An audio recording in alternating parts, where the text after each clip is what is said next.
Hello दोस्तों, नमस्कार। मैं आपका भाई पुखराज दत्तरवाल। मैं आज आपके बीच लोक देवता नाथू दादा का जीवन परिचय साझा कर रहा हूं। तो इस वीडियो को लास्ट तक पूरा देखें। तो वीडियो को लाइक कीजिए, चैनल को सब्सक्राइब कीजिए व आगे से आगे शेयर जरूर कीजिए। सब्सक्राइब करने से आपको नाथू दादा की हर एक वीडियो आप तक पहुंच सके।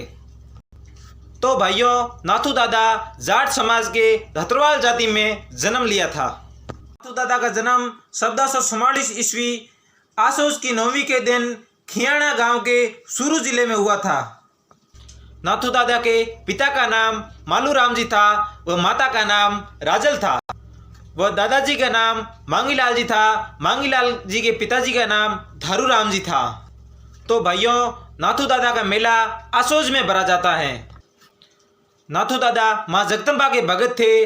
दादा ने नागौर जिले में भक्ति की थी। भाइयों, खियाणा गांव की स्थापना धारूराम जी ने की थी। उस समय मालूराम जी के कोई संतान नहीं थी।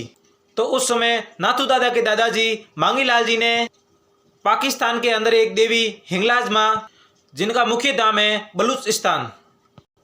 तो नाथू दादा के पिताजी मालूराम जी व नाथू दादा के दादाजी मांगीलाल जी ने घर से देवी के स्थान तक 7 बार पैदल यात्रा की। तो हिंगलाज माँ खुश होकर बोली, सौदरियों, मैं आपकी भक्ति से बहुत खुश हूँ। 9वें महीने आपके पुत्र की प्राप्ति होगी और वह शेष नाग का अवतार होगा। फिर साल 1444 ईस्वी के आसोजवती 9वीं के दिन खियाणा गांव सुरू जिले में नाथू दादा ने अवतार लिया था। बाद में नाथू दादा की उम्र 6 महीने हो जाती है। नाथू दादा को जोरदार भूख लगती है। वह नाथू दादा पालने में रोने लगते हैं। उस समय साक्षात शेषनाग आए। भूख की वजह से नाथू दादा के पालने पर अपनी सतर साया कर दी। तो भाइयों, नाथू दादा के पिताजी मालूराम जी व दादाजी मांगीलाल जी, जिन्होंने घर से हिंगलाज माँ के मंदिर तक 7 बार पैदल यात्रा की थी, तो हिंगलाज माँ ने वचन दिया था कि आपका पुत्र शेषनाग का अवतार होगा। तो 6 महीने बाद हिंगलाज माँ का वचन सत्य हो जाता है। फिर नाथू दादाजी की उम्र 7 साल हो जाती है। बाद में नाथू दादा अपने दादाजी मांगीलाल जी से जिद करते हैं और मांगीलाल जी अपने पोते की जिद से हार जाते हैं। नाथू दादा अपने दादाजी मांगीलाल जी से बोलते हैं, दादाजी, मुझे घूमने के लिए घोड़ा चाहिए। तो दोनों दादा और पोता जोधपुर के धात्री गांव गए। उस समय धात्री गांव के राजा राव जोधा जी थे।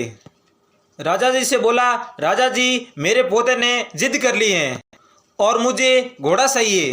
तो राजा जी ने जवाब दिया कि सौदरियों, आप घोड़े को नहीं रख सकते हो। बाद में दादा ने बोला राजा को, राजा साहब, यहाँ छोटे छोटे घोड़े खड़े हैं, ये घोड़े मुझे नहीं चाहिए, मुझे सफ़ेद घोड़ा चाहिए। बाद में राजा चक्कर में पड़ गए कि इसको कैसे पता चला कि मेरे पास सफ़ेद घोड़ा है। भाइयों, वह घोड़ा बहुत बदमाश था। तो राजा जी ने बोला, घोड़े की इतनी लालसा है तो जाओ सफ़ेद घोड़े के ऊपर चढ़ो। बाद में नाथू दादा ने घोड़े के ऊपर हाथ रखकर नाथू दादा ने 7 वर्ष की उम्र में घोड़े की सवारी की। राजा जी बहुत प्रसन्न हुए और बोले, मुझे माफ़ कर दो और घोड़ा आप ले जाओ। बाद में मांगीलाल जी ने बोला, मैं जाट समाज का दत्तरवाल हूँ, मैं दान नहीं लूँगा। बोले, इस घोड़े की कीमत बताओ, मैं इस घोड़े की कीमत दूंगा। बाद में मांगीलाल जी राजा को 125 चांदी के सिक्के देते हैं। बाद में मांगीलाल जी व नाथू दादा घोड़े पर चढ़कर अपने गांव खियाणा पहुंचते हैं। अपने गांव पहुंचकर आसपास के लोग नाथू दादा को घोड़े पर चढ़कर बहुत खुश हुए, क्योंकि नाथू दादा ने 7 साल की उम्र में घोड़े की सवारी कर ली थी। और भाइयों, ये मानना है कि दत्तरवाल जाति का कहीं का व्यक्ति हो, लेकिन दत्तरवाल जाति की पीढ़ी नाथू दादा के परिवार से ही हुई है। और कई भाई यह भी प्रश्न कर रहे हैं कि नाथू दादा के मूर्ति में घोड़े का एक पैर ऊपर क्यों है। घोड़े का एक पैर ऊपर इसलिए है क्योंकि नाथू दादा ने अपने प्राण गायों के लिए त्याग दिए थे। जिन्होंने गायों के लिए प्राण दिए हैं, जैसे कि गोगा जी, तेजा जी, इन्होंने गायों के लिए प्राण दिए थे। तो इसलिए इनके घोड़े का एक पैर ऊपर है। तो धन्यवाद भाइयों, कैसा लगा आपको नाथू दादा का जीवन परिचय? कमेंट में ज़रूर बताइए। तो चैनल को सब्सक्राइब करें, वीडियो को लाइक करें व आगे शेयर करें, जिससे अपने भाइयों को पता चल सके नाथू दादा का जीवन परिचय। धन्यवाद भाइयों, राम राम। मैं आपका भाई पुखराज धतरवाल।